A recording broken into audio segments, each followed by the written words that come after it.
Next one is I hardly visit my friends. এটা assertive sentence, কারণ শুরুতে আছে সাবজেক্ট, তার মধ্যে এই সেন্টেন্সটা হচ্ছে গিয়ে নেগেটিভ, কারণ হচ্ছে গিয়ে হার্ডলি। আর সেন্টেন্সটি নেগেটিভ হলে এটা কোশ্চেনটা হবে অ্যাফার্মেটিভ। অক্সিলারি ভার্ব থাকলে এটা কোশ্চেন করার সময় তাকে ব্যবহার করতে হবে, তবে এই সেন্টেন্সটাতে কোনো অক্সিলারি ভার্ব নেই, আর সেই জন্য টেন্স অনুসারে ডন্ট, ডাজেন্ট অর ডিডেন্ট থেকে কোনো কিছু বসাতে হবে। এখন আই হচ্ছে গিয়ে সাবজেক্ট, ভিজিট হচ্ছে গিয়ে ভার্বের প্রেজেন্ট ফর্ম, সেই জন্য সেন্টেন্সটা প্রেজেন্ট ইনডেফিনিট টেন্স, সেই জন্য আমাদেরকে ডন্ট অর ডাজেন্ট থেকে কোনো কিছু বসাতে হবে, সেই জন্য আমরা বসাবো ডু। তারপর আই হচ্ছে গিয়ে সাবজেক্ট, আই নিজেই প্রোনাউন, সেই জন্য আই বসবে। So I hardly visit my friends, এটা কোশ্চেন করলে হবে ডু আই। তারপরে সেন্টেন্সটা হচ্ছে I shall never tell a lie. এটা অ্যাসার্টিভ সেন্টেন্স, কারণ শুরুতে আছে সাবজেক্ট, তার মধ্যে সেন্টেন্সটা হচ্ছে গিয়ে নেগেটিভ সেন্টেন্স, কারণ হচ্ছে গিয়ে নেভার। আর সেন্টেন্সটি নেগেটিভ হলে এটা কোশ্চেনটা হবে affirmative.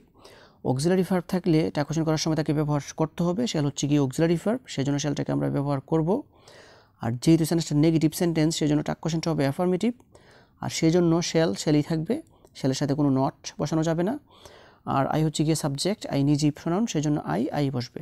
So I shall never tell a lie, এটা কোশ্চেন করলে হবে shall I. Now the next one is no man is happy in this world. এটাও অ্যাসার্টিভ সেন্টেন্স, কারণ শুরুতে আছে সাবজেক্ট, তার মধ্যে এই সেন্টেন্সটা হচ্ছে গিয়ে নেগেটিভ সেন্টেন্স, কারণ হচ্ছে গিয়ে নো। আর সেন্টেন্সটি নেগেটিভ হলে এটা কোশ্চেনটা হবে অ্যাফার্মেটিভ। অক্সিলারি ভার্ব থাকলে এটা কোশ্চেন করার সময় তাকে ব্যবহার করতে হবে, ইজ হচ্ছে গিয়ে অক্সিলারি ভার্ব, সেই জন্য ইজটাকে আমরা ব্যবহার করব। আর যেহেতু সেন্টেন্সটা নেগেটিভ সেন্টেন্স, সেই জন্য টাক কোশ্চেন হবে অ্যাফার্মেটিভ, সেই জন্য ইজই থাকবে, ইজের সাথে কোনো নট বসবে না। আর অ্যাসার্টিভ সেন্টেন্স এর সাবজেক্ট যদি এভরিবডি, এভরিওয়ান, সামবডি, সামওয়ান, তারপর নোবডি, নোয়ান এগুলো হয়, মানে ইত্যাদি হয়, তাহলে টাক কোশ্চেন করার সময় সাবজেক্ট হিসেবে দে বসে। তবে গুরুত্বপূর্ণ ব্যাপারটা হচ্ছে যে দেয়ের পরে ইজ বসে না, দেয়ের পরে বসে আর, সেই জন্য আমাদেরকে লিখতে হবে আর দে।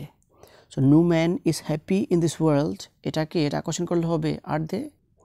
The next one is you have never been to Dhaka. এটাও অ্যাসার্টিভ সেন্টেন্স, কারণ শুরুতে আছে সাবজেক্ট, তবে এই সেন্টেন্সটা হচ্ছে গিয়ে নেগেটিভ সেন্টেন্স, কারণ হচ্ছে গিয়ে নেভার। আর সেন্টেন্সটি নেগেটিভ হলে টাক কোশ্চেনটা হবে অ্যাফার্মেটিভ। অক্সিলারি ভার্ব থাকলে টাক কোশ্চেন করার সময় তাকে ব্যবহার করতে হবে, হ্যাভ হচ্ছে গিয়ে অক্সিলারি ভার্ব, সেই জন্য আমরা হ্যাভটাকে ব্যবহার করব। আর যেহেতু সেন্টেন্সটা নেগেটিভ সেন্টেন্স, সেই জন্য টাক কোশ্চেনটা হবে অ্যাফার্মেটিভ, সেই জন্য হ্যাভই থাকবে। তারপর ইউ হচ্ছে গিয়ে সাবজেক্ট, ইউ নিজেই প্রোনাউন, সেই জন্য ইউই বসবে। So you have never been to Dhaka, এটা কোশ্চেন করলে হবে হ্যাভ ইউ। তারপর সেন্টেন্সটা হচ্ছে নান ক্যান অ্যাভয়েড ডেথ। এটা অ্যাসার্টিভ সেন্টেন্স, কারণ শুরুতে আছে সাবজেক্ট, তার মধ্যে এই সেন্টেন্সটা হচ্ছে গিয়ে নেগেটিভ সেন্টেন্স, কারণ হচ্ছে গিয়ে নান। আর সেন্টেন্সটি নেগেটিভ হলে টাক কোশ্চেনটা হবে অ্যাফার্মেটিভ।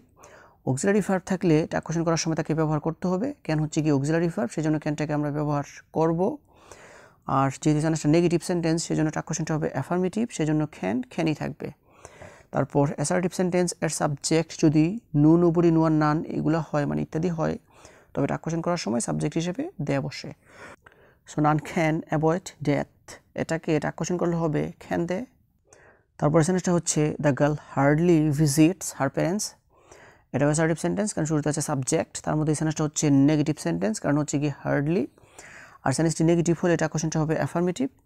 অক্সিলারি ভার্ব থাকলে টাক কোশ্চেন করার সময় তাকে ব্যবহার করতে হবে, তবে এই সেন্টেন্সটাতে কোনো অক্সিলারি ভার্ব নেই। আর দ্য গার্ল হচ্ছে গিয়ে সাবজেক্ট, ভিজিট হচ্ছে গিয়ে ভার্বের প্রেজেন্ট ফর্ম, সেই জন্য সেন্টেন্সটা প্রেজেন্ট ইনডেফিনিট টেন্স, সেই জন্য আমরা ডু অথবা ডাজ থেকে কোনো কিছু বসাতে হবে। এখন দ্য গার্ল সাবজেক্টটা যেহেতু থার্ড পারসন সিঙ্গুলার নাম্বার, সেই জন্য আমাদেরকে লিখতে হবে শুধুমাত্র ডাজ। তারপর যেহেতু সেন্টেন্সটা নেগেটিভ সেন্টেন্স, সেই জন্য টাক কোশ্চেনটা হবে অ্যাফার্মেটিভ, সেই জন্য ডাজই থাকবে। তারপর দ্য গার্ল হচ্ছে গিয়ে সাবজেক্ট, দ্য গার্ল এর প্রনাউন ফর্মটা হচ্ছে গিয়ে শি, সেই জন্য আমাদেরকে লিখতে হবে she. So the girl hardly visits her parents, এটা কোশ্চেন করলে হবে ডাজ শি।